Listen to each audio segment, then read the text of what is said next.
ଭଗବାନଙ୍କ ପ୍ରସାଦରେ କ'ଣ ପାଇଁ ପିଆଜ ରସୁଣ ବ୍ୟବହାର କରାଯାଏ ନାହିଁ? କ'ଣ ଆପଣମାନେ ଜାଣିଛନ୍ତି?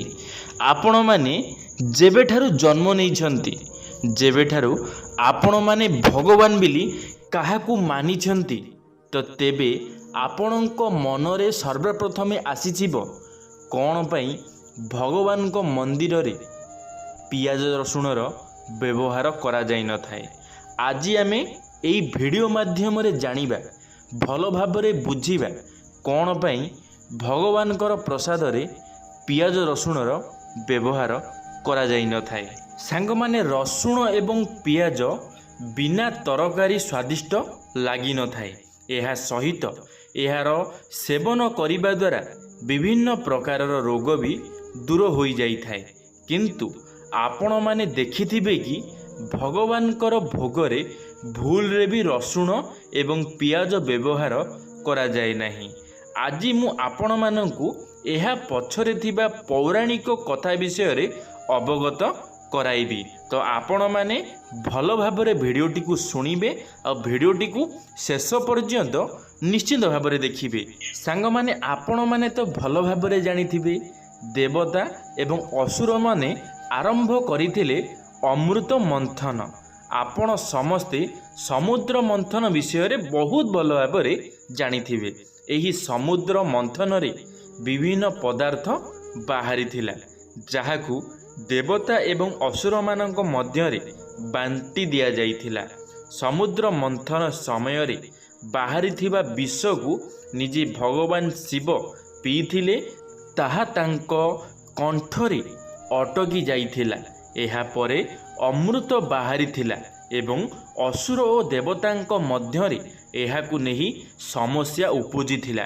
ସାଙ୍ଗମାନେ, ଆପଣମାନେ ଜାଣିଥିବେ ଯେତେବେଳେ ସମୁଦ୍ର ମନ୍ଥନ ହୋଇଥିଲା, ସେଥିରୁ ଯେଉଁ ବାସୁକି ନାଗକୁ ବ୍ୟବହାର କରାଯାଇଥିଲା ସମୁଦ୍ର ମନ୍ଥନ ପାଇଁ, ତାଙ୍କ ମୁହଁରୁ ଗରଳ ବାହାରିଥିଲା, ବିଷାକ୍ତ ବିଷ ବାହାରିଥିଲା।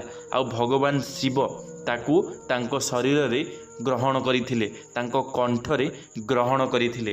ତାପରେ ପ୍ରଭୁ ଶିବଶଙ୍କରଙ୍କର ନାମ ହୋଇଥିଲା ପ୍ରଭୁ ନୀଳକଣ୍ଠେଶ୍ୱର। ଆପଣମାନେ ଭଲ ଭାବରେ ଜାଣିଥିବେ ରାକ୍ଷସମାନେ ଯେମିତି ଅମୃତ ପାନ ନ କରିବେ, ସେଥିପାଇଁ ଭଗବାନ ବିଷ୍ଣୁ ମୋହିନୀ ରୂପ ଧାରଣ କରିଥିଲେ। ରାକ୍ଷସମାନେ ମୋହିନୀଙ୍କୁ ଦେଖି ଭ୍ରମିତ ହୋଇଗଲେ। ଏହାପରେ ଭଗବାନ ବିଷ୍ଣୁ ଅମୃତ ବାଣ୍ଟିବା ଆରମ୍ଭ କରିଦେଇଥିଲେ। କିନ୍ତୁ ରାହୁ ଓ କେତୁ ନାମକ ରାକ୍ଷସ ଅପେକ୍ଷା କରି ପାରିଲେ ନାହିଁ ଏବଂ ଛଳନା କରି ଦେବତାଙ୍କ ମଝିରେ ଯାଇ ବସି ପଡ଼ିଲେ। କିନ୍ତୁ ରାକ୍ଷସଙ୍କୁ ଦେବତା ଭାବି ତାଙ୍କୁ ବି ଅମୃତ ପ୍ରଦାନ କରିଲେ।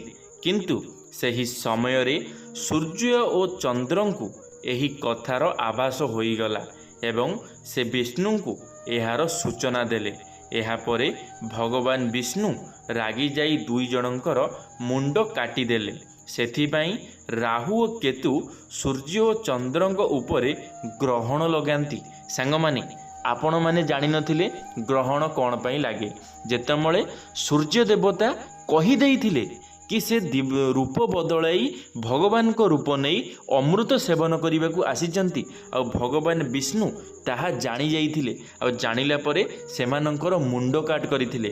ସେହି ରାଗରେ ରାହୁ ଓ କେତୁ ସୂର୍ଯ୍ୟ ଓ ଚନ୍ଦ୍ରଙ୍କ ଉପରେ ଗ୍ରହଣ ଲଗାନ୍ତି। ଆପଣମାନଙ୍କ ପାଇଁ ଏଇଟା ହେଉଛି ଗୋଟେ ବହୁତ ବଡ଼ ଗୁରୁତ୍ୱପୂର୍ଣ୍ଣ କଥା। ତ ଆପଣମାନେ ମନେ ରଖିଥିବେ, ଆପଣଙ୍କର କେବେ ନା କେବେ ଏଇ କଥାଟି କାମରେ ଆସିପାରେ। ସାଙ୍ଗମାନେ, ଏବେ ଆମେ ଜାଣିବା କେଉଁ କାରଣ ପାଇଁ ଭଗବାନଙ୍କ ପାଖରେ ଭୋଗ ଲାଗେ ନାହିଁ ପିଆଜ ରସୁଣ। ରାହୁ ଓ କେତୁଙ୍କର ମୁଣ୍ଡ ତ କାଟି ଦିଆଗଲା, କିନ୍ତୁ ତାର ସମ୍ପୂର୍ଣ୍ଣ ଭାବେ ମୃତ୍ୟୁ ହେଲା ନାହିଁ।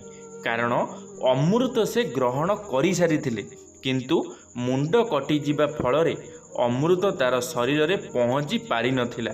ଭଗବାନ ବିଷ୍ଣୁଙ୍କ ଦ୍ୱାରା ମୁଣ୍ଡ କାଟିବା ପରେ ଅମୃତର ଯେଉଁ ରକ୍ତ ବୁନ୍ଦା ମାଟିରେ ଆସି ପଡ଼ିଲା, ସେଥିରୁ ହିଁ ପିଆଜ ଏବଂ ରସୁଣର ଉତ୍ପତ୍ତି ହୋଇଥିଲା। ଅମୃତ ଦ୍ୱାରା ଜନ୍ମିତ ହୋଇଥିବାରୁ ଏହା ଶରୀରର ପାଇଁ ଭଲ ଅଟେ, କିନ୍ତୁ ରାକ୍ଷସଙ୍କ ମୁଖରୁ ଏହା ଉତ୍ପନ୍ନ ହୋଇଥିବାରୁ ଏହା ଭଗବାନଙ୍କର ଭୋଗରେ ବ୍ୟବହାର କରାଯାଇନଥାଏ। ସାଙ୍ଗମାନେ, आपण मैंने पियाज रसुण खाइबा बहुत अधिक पसंद करिथांती और पियाज रसुण खाइले आपण मानक बहुत भल लगी थाए आपणकर सब्जी रे आपण माने जहाँ भी करिथांती रोषई से आपण को स्वादिष्ट मध्य लगी थाए आपणकर शरीर मध्य सुस्थ रही थाए आपण माने बहुत समय रे निजर थंडा ज्वर को भल करने निजर थंडा कम करने आपण मैंने पियाज ना रसुणर व्यवहार करिथांती आपण मैंने सेवन करिथांती।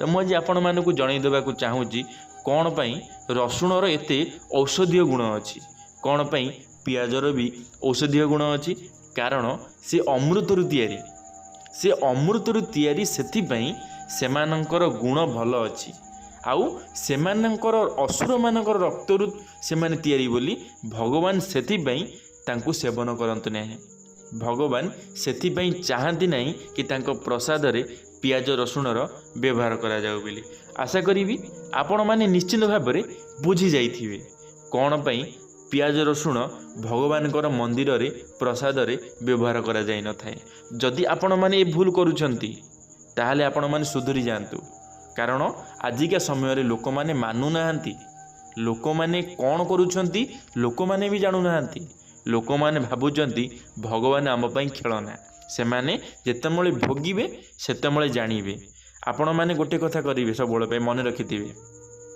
आपणक घर जदि गोटिए बखरा आपण माने ठाकुर को मध्य सेठी पूजा करूचंती और सेठी आपणक घरर सबु सामग्री रखिचंती जेमिति पियाज हो आलू हो रसुण हो जहाँ भी सब परिबा अछि आपण माने रखिचंती ताले आजिटार सतर्क होई जांतु आपण माने किछि गोटे एमिति जगह सेपरेट रखंतु भगवान को पई आउ निजर खाइबा घर हो कि निजर पियाज जो रखुचंती जो परिबा पत्र रखिबा जगह किछि टी अलगा करंतु नहले आपण माने असुविधा रे पड़ी पारंती भगवान आपण को ऊपर रागी पारंती कारण भगवान चाहती नहीं असुर मानकर रक्तरु जो जिनसटी बनीची जो जिनसटी उत्पन्न होईची केबे भी हेले तांको सामने से जिनसटी रहू बोली तो आपण माने भी पियाज रसुण जदि खाऊचंती आपण माने भी खाइबा कम करि दियंतु कारण जेउठी भगवानकर प्रसाद रे लागू नाही तो आमे साधारण मनीष आमर कौन आवश्यक किछि भी आवश्यक नाही जदि आमे भगवान को नाम नहीं आमे छाड़ीदबा ताले आमे निश्चित भाव में छाड़ीदबा कौन सी आवश्यक नहीं तो सेथिपाई आपण को ऊपर डिपेंड करे आपण माने कौन करिवे आपण को जदि भल लागिवो ए कथाटी सुनिला परे आपण माने जदि चाहिबे छाड़ीबा पई ताले आपण माने छाड़ी पारंती। धन्यवाद सांग माने वीडियोटी शेष पर्यंत देखि दिबारु आपण मानकु अशेष अशेष धन्यवाद। आशा करी मोर वीडियो आपण मानकु निश्चित भाव में किछि ना किछि शिखिबा पई मिलिथिबो जदि किसी शिखा मिली ताले लाइक टे करदे सांग मानक मध्य शेयर निश्चित भाव में करदे कमेंट बॉक्स रे आपण मानकर मतामत रखिए जदि आपण माने आम चैनल प्रथम थर पई आम चैनल टी को सब्सक्राइब करदे। धन्यवाद। जय जगन्नाथ, जय मां सरला, जय श्री कृष्ण।